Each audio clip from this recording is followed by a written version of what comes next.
திவ்யா, கரூர் மாவட்ட நீதிமன்றத்தில் ஆஜர்படுத்தப்பட்டுள்ள பவுன்ராஜ் மற்றும் மதியழகன் உள்ளிட்டோர் தொடர்பான வழக்கு விசாரணை நடைபெற்று வரும் நிலையில் மாவட்ட நீதிமன்ற நீதிபதி பல்வேறு கேள்விகளை காவல்துறை தரப்பிற்கும் தாவேகா தரப்பினருக்கும் எழுப்பியிருக்கிறார். கரூரில் அதிகமான கூட்டம் கூடும் என்பது விஜய்க்கு தெரியுமா?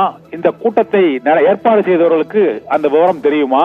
இதை ஏன் விஜயிடம் கூறவில்லை என்று பல்வேறு கேள்விகளை எழுப்பியிருக்கிறார்கள். ஏன் அந்த கூட்டத்தை ஒரு மைதானத்தில் நடத்தாமல் இந்த சாலையில் ஏன் நடத்தினீர்கள் என்ற கேள்வியும், வேறு 2 இடங்கள் ஏற்கனவே உங்களுக்கு ஒதுக்கப்பட்டும் அங்கே ஏன் கூட்டத்தை நடத்தாமல் இந்த இடத்தை தேர்வு செய்தீர்கள் என்றும் தாவேகா தரப்பினருக்கு கேள்வி எழுப்பப்பட்டது. இதே போல காவல்துறையினர் தரப்பிற்கு இபிஎஸ் போன்ற அரசியல் கட்சி தலைவர்களின் கூட்டத்திற்கு அந்தந்த கட்சியினர் தான் வருவார்கள், ஆனால் விஜயை பார்ப்பதற்கு குழந்தைகள், பெண்கள் உள்ளிட்ட பொதுமக்களும் வருவார்கள் என்பது உங்களுக்கு தெரியுமா, தெரியாதா? 10,000 பேர் தான் கூடுவார்கள் உங்களுக்கு யார் கூறியது? 10,000 பேருக்கு அதிகமாக வந்த பின்னரும் எந்த நடவடிக்கையும் எடுக்காமல் ஏன் இருந்தீர்கள்? மேலும் முனியப்பன் கோயில் சந்திப்பில் விஜய் ஏன் மக்களை சந்திக்காமல் கேரவனுக்குள் சென்றார் என்று பல்வேறு கேள்விகளை நீதிபதி எழுப்பியிருக்கிறார். இதற்கு பதிலளித்த தாவேகா தரப்பினரும் காவல்துறையினரும் தங்களுக்கு தெரிந்த தகவல்களை தான் தாங்கள் அப்போது கூறினோம் என்றும், ஆனால் கூட்டம் நாங்கள் எதிர்பார்த்ததை விட அதிகமாக வந்துவிட்டது என்று கரூர் மாவட்ட தாவேகா தரப்பில் அந்த கைது செய்யப்பட்ட பவுன்ராஜ் மற்றும் மதியழகன் தரப்பில் ஆஜரான வழக்கறிஞர்கள் தெரிவித்திருக்கிறார்கள். இந்த கூட்டத்தை தாங்கள் எதிர்பார்க்கவில்லை என்றும், நாமக்கல்லை விட கரூரில் அதிகமான கூட்டம் கூடியது என்றும், இது ஒரே நேர் சாலை என்பதால் இந்த இடத்தில் அசம்பாவிதம் நடக்காது என்ற கருதிதான் இந்த இடத்தை நாங்கள் தேர்வு செய்தோம் என்றும், உங்களுக்கு ஏன் அந்த கூட்டம் நடத்தியதில் போதிய அனுபவம் இருக்கிறதா இல்லையா, இது போன்ற சாலையில் ரோட் ஷோ நடத்தலாமா கூடாதா என்ற பல்வேறு கேள்விகளை நீதிபதி தாவேகா தரப்பினருக்கு எழுப்பினார்.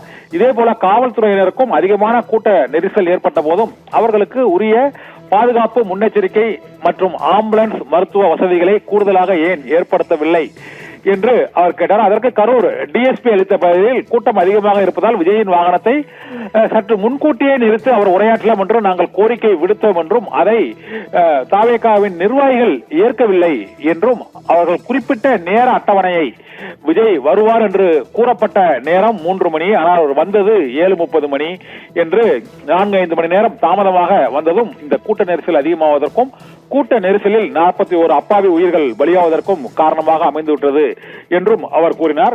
சனிக்கிழமை சம்பள நாள் என்பதால் யாரும் கூட்டத்திற்கு வரமாட்டார்கள் என கணித்தோம் என்று தாவேகா தரப்பினர் வாதம் எடுத்து வைக்கப்பட்டிருக்கிறது. ஆனால் கரூரை பொறுத்தவரை அது ஜவுளி தொழிற்சாலைகள் நிறைந்த நகரம் என்பதால் அன்று கூலியை, அதாவது ஊதியத்தை வாங்கிக் கொண்டு அவர்கள் பொழுதுபோக்குக்காக விஜயின் கூட்டத்தை பார்ப்பதற்கு அதிக அளவில் கூடினார்கள் என்றும் அந்த கரூர் மாவட்ட நடுவர் நீதிமன்ற நீதிபதி பரத் பல்வேறு கேள்விகளை இரு தரப்பினருக்கும் எழுப்பியிருக்கிறார். காவல்துறை தரப்பினரும் தாங்கள் இந்த அளவுக்கு கூட்டத்தை எதிர்பார்க்கவில்லை என்றும், போதிய வசதிகளை செய்திருந்தும், நாங்கள் புதிய நிபந்தனைகளை விதித்திருந்தும், அந்த நேர கட்டுப்பாட்டில் இருந்து அந்த கூட்டத்தில் விஜய் பேசும் இடத்தை மாற்ற சொன்னதிலிருந்து எந்த கோரிக்கையையும் தாவேகா தரப்பு ஏற்கவில்லை என்று காவல்துறை தரப்பில் அந்த டிஎஸ்பி நீதிபதி பரத்திடம் அவர் வாக்குமூலமாக அளித்திருக்கிறார். இதே போல தாவேகா தரப்பில் அந்த கைது செய்யப்பட்ட மதியழகன் மற்றும் பவுன்ராஜ் மாவட்ட செயலாளர்கள் இருவர் தரப்பிலும் ஆஜரான வழக்கறிஞர்கள் இந்த இடத்தில் கூட்ட நெரிசல் ஏற்படாது என்று தாங்கள் நினைத்தோம் என்றும், இந்த அசாதாரணமான சூழல் ஏற்பட்டுவிடும் என்பதை நாங்கள் கணிக்கவில்லை என்றும் அவர்கள் தரப்பில் தெரிவிக்கப்பட்டது. இது இறுதியில் நீதிபதி என்ன உத்தரவு பிறப்பிக்கப் போகிறார் என்ற கேள்வி எழுந்திருக்கிறது. அரசு விதித்த அந்த நிபந்தனைகள், நகராட்சி, மின்வாரியம் மற்றும் வருவாய்த்துறை உள்ளிட்ட அரசு விதித்த 11 நிபந்தனைகளையும் தாங்கள் ஏற்றுக்கொண்டோம் என்றும் தாவேகா தரப்பில் கூறப்பட்டிருக்கிறது.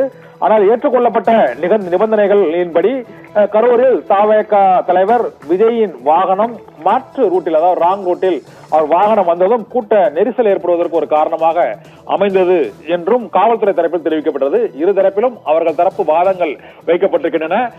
இப்போது இவர்களுக்கு என்ன உத்தரவை நீதிபதி பரத் பிறப்பிக்கப் போகிறார் என்ற எதிர்பார்ப்பு எழுந்திருக்கிறது. இவர்களை நீதிமன்ற காவலில், அந்த மாவட்ட செயலாளர்கள் பவுன்ராஜ் மதியழகனை நீதிமன்ற காவலில் வைப்பார்களா, அல்லது இந்த காவல்துறையினரின் வேண்டுகோளை ஏற்று அவர்களுக்கு கூடுதல் விசாரணை அவர்களிடம் நடத்தப்படுமா என்பது உள்ளிட்ட பல்வேறு பிரச்சனைகள் தொடர்பாகவும் அவர்களுடைய கோரிக்கைகள் தொடர்பாகவும் கரூர் மாவட்ட நீதிமன்றம் புதிய உத்தரவுகளை இன்னும் சில நிமிடங்களில் பிறப்பிக்கும் என எதிர்பார்க்கப்படுகிறது. தீபிகா.